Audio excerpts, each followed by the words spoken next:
Pak, hatiku ini kotor, Pak. Hatiku itu banyak salah, Pak. Ya.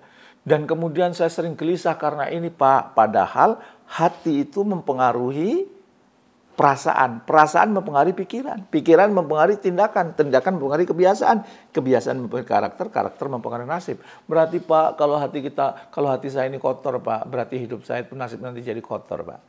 Nah, bagaimana caranya kita membersihkan hati kita, sehingga hati kita menjadi hidup, hati kita menjadi sehat? Ikuti video ini hingga tuntas, dan jangan lupa ajak yang lain untuk ikut nonton video ini.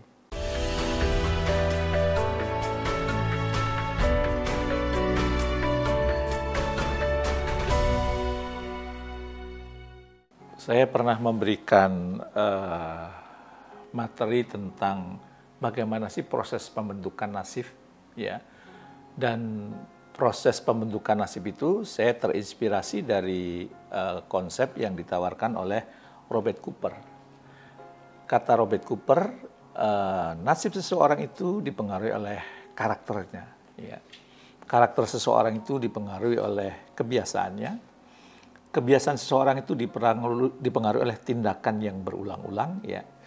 Dan tindakan itu dipengaruhi oleh pikirannya, sementara pikiran itu dipengaruhi oleh perasaannya.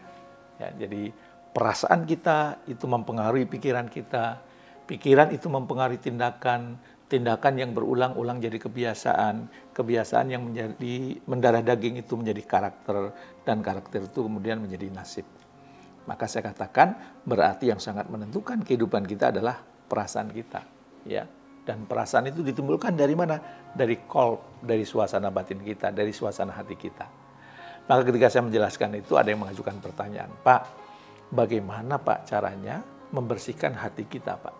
Supaya hati kita itu bersih, supaya hati kita hidup, supaya hati kita itu sehat, sehingga mempengaruhi pikiran, pikiran juga mempengaruhi tindakan, tindakan mempengaruhi kebiasaan, kebiasaan mempengaruhi karakter, karakter kemudian mempengaruhi nasib.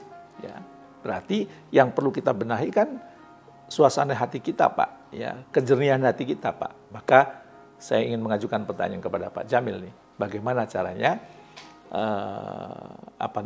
menjernihkan hati kita supaya hati kita itu tetap bukan hanya tetap semakin hidup, semakin sehat dan semakin berkualitas, yang itu pada ujung-ujungnya akan memperbaiki nasib kita, ya. Dan ini memang sejalan dengan hadis riwayat Bukhari Muslim, ya, bahwa di dalam tubuh manusia ada segumpal daging.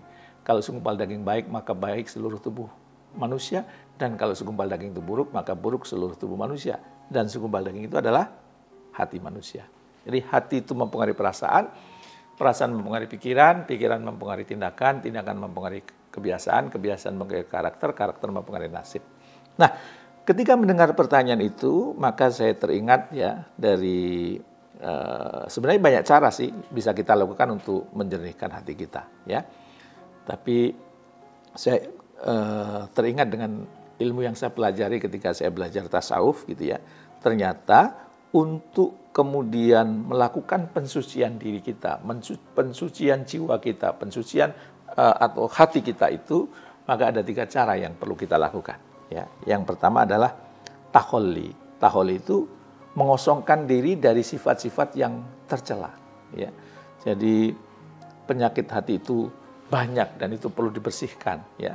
Namun karena waktu kita terbatas, ya, kira-kira apa yang perlu dibersihkan dalam diri kita supaya kemudian hati kita semakin sehat, hati kita semakin hidup, gitu ya.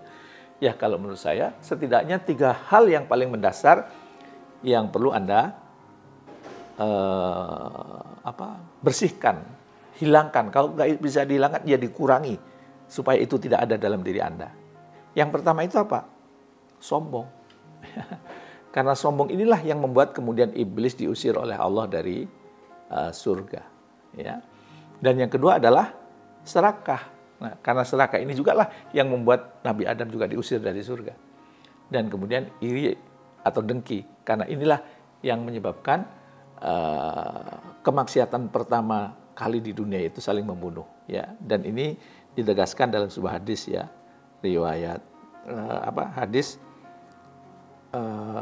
dari Rasulullah yang mengatakan ada 3 hal yang menjadi induk atau akar dari segala dosa. Ya, hindarilah dan berhati-hatilah terhadap ketiganya. Hati-hatilah terhadap keangkuhan atau sombong. Karena keangkuhan menjadikan iblis enggan bersujud kepada Adam. Berhati-hatilah terhadap tamak atau serakah, karena ketamakan mengantarkan Adam memakan buah terlarang. Dan berhati-hatilah terhadap iri hati atau kedengkian, karena kedua anak Adam, Qabil dan Habil, saling serang, atau salah seorang di antara mereka ingin membunuh saudaranya akibat dorongan iri hati.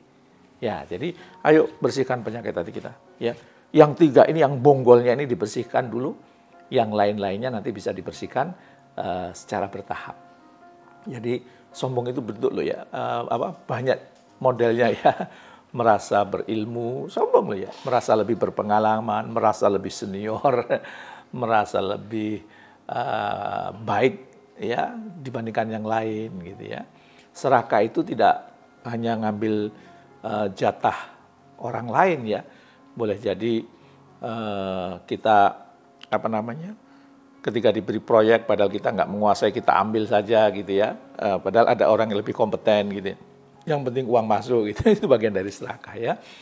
Dan itu perlu dijauhi dari kita. Nah, kalau sudah takholi, maka kemudian yang berikutnya apa? Ya, tahali. Ya.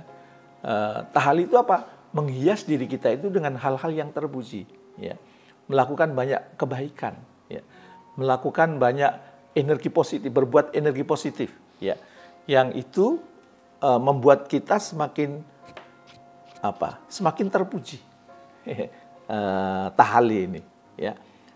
Jadi kalau ibarat cangkir bekas kopi, ya takholi tadi kopinya dibuang, setelah dibuang kemudian diisi dengan air jernih, nah ini tahali, ya berbagai kebaikan kemudian kita lakukan, dan kalau sudah tahali maka jangan lupa tajali, menghadirkan cahaya ilahi. Kalau saya memahaminya, karena kita insya Allah hatinya udah bersih, sudah banyak berbuat kebaikan, ya maka jangan lupa mengajak orang lain juga untuk berbuat kebaikan.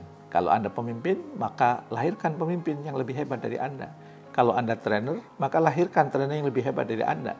Kalau Anda entrepreneur, maka lahirkan entrepreneur yang lebih hebat dari Anda. Kalau Anda profesional, maka lahirkan adik-adik junior Anda menjadi lebih hebat dibandingkan Anda. Ya, itu insya Allah hati kita itu akan semakin bersih. Ya, kalau kita kemudian justru keberadaan kita itu menjadi cahaya buat orang lain, ya, menjadi penyeru kebaikan buat orang lain, dan orang-orang yang kemudian kita ajak menjadi lebih baik itu jauh lebih banyak. Jadi silakan kalau Anda ingin melatih jiwa Anda, melatih hati Anda, lakukan 3 hal tadi ya, takholi, tahali, tajali. Buang yang kotor-kotor, isi dengan yang positif, dan kalau sudah isi jangan lupa dibagikan kepada orang-orang di sekitar Anda. Insya Allah kalau 3 hal ini dilakukan, jiwa kita makin bersih, sehingga hati kita itu makin hidup, makin sehat, dan itu juga berpengaruh kepada pikiran kita, tindakan kita, kebiasaan kita, dan karakter kita, dan itu akan menentukan nasib kita, saya, dan Anda. Jadi, ayo praktekkan.